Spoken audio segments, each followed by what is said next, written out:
Hi, welcome to story time. I'm so glad you're here. Settle in. Today I am bringing you one of the first stories in the Tales of Beedle the Bard. And this is a ancillary chapter book that JK Rowling added to the Harry Potter collection for all of us super fans. And the story I'm going to be reading for you today is called The Wizard and the Hopping Pot. So settle in and enjoy. The Wizard and the Hopping Pot.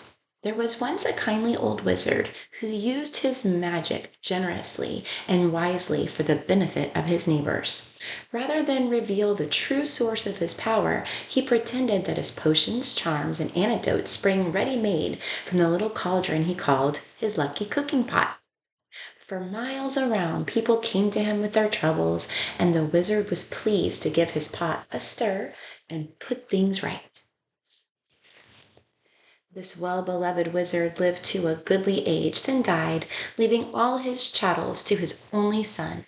This son was of a very different disposition to his gentle father. Those who could not work magic were, to the son's mind, worthless, and he had often quarreled with his father's habit of dispensing magical aid to their neighbors. Upon the father's death, the son found hidden inside the old cooking pot a small package bearing his name.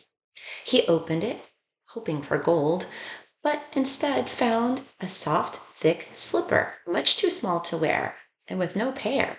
A fragment of parchment within the slipper bore the words, "In the fond hope, my son, that you will never need it." I need my glasses.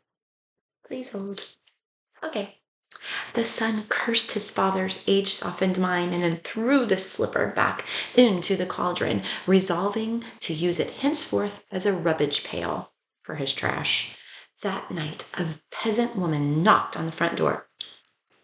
"My granddaughter is afflicted by a crop of warts, sir," she told him. "Your father used to mix a special poultice in that old cooking pot." "Begone!" cried the son.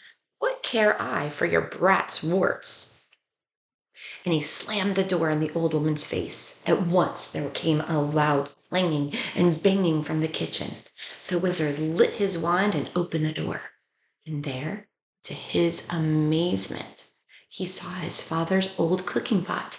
It had sprouted a single foot of brass and was hopping on the spot in the middle of the floor, making a fearful noise upon the flagstones. The wizard approached it in wonder. It fell back hurriedly when he saw that the whole of the pot's surface was covered in warts.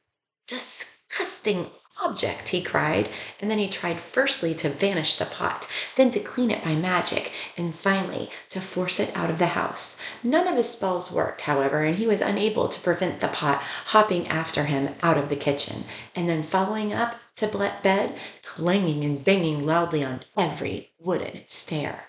The wizard could not sleep all night for the banging of the warty old pot by his bedside, and next morning the pot insisted upon hopping after him to the breakfast table. Clang, clang, clang went the brass-footed pot, and the wizard had not even started his porridge when there came another knock at the door.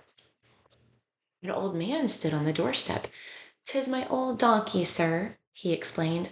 "Lost she is, or stolen, and without her I cannot take my wares to market, and my family will go hungry tonight." "As I am hungry now," said the wizard, and he slammed the door upon the old man. Clang, clang, clang went the cooking pot's single brass foot upon the floor. But now clamor was mixed with the brays of a donkey, and human groans of hunger, echoing from the depths of the pot. "Be still! Be silent!" shrieked the wizard. But not all his magical powers could quieten the wordy pot, which hopped at his heels all day, braying and groaning and clanging, no matter where he went or what he did.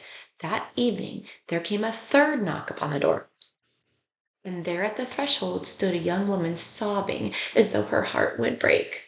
"My baby is grievously ill," she said. "Won't you please help us? Your father bade me come if troubled." But the wizard slammed the door on her. Jeez. And now the tormenting pot filled to the brim with salt water and slopped tears all over the floor as it hopped and brayed and groaned and sprouted more warts. Though No more villagers came to seek help at the wizard's cottage for the rest of the week. The pot kept him informed of their many ills. Within a few days, it was not only braying and growing and slopping and hopping and sprouting words, it was also choking and retching, crying like a baby, whining like a dog, and spewing out bad cheese and sour milk and a plague of hungry slugs. The wizard could not sleep or eat with the pot beside him, but the pot refused to leave, and he could not silence it or force it to be still. At last the wizard could bear it no more. Bring me all your problems, all your troubles, and your woes, he screamed, fleeing into the night with the pot hopping behind him along the road into the village. Come, let me mend you, let me cure you, and comfort you. I have my father's cooking pot, and I shall make you well. A little illustration here I want to show you. And with the foul pot still bounding along behind him, he ran up the street, casting spells in every direction.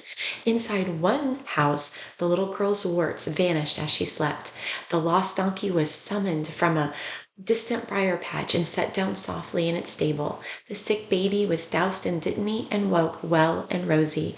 At every house of sickness and sorrow, the wizard did his best, and gradually the cooking pot beside him stopped groaning and retching and became quiet, shiny, and clean. Well, pot, said the trembling wizard as the sun began to rise.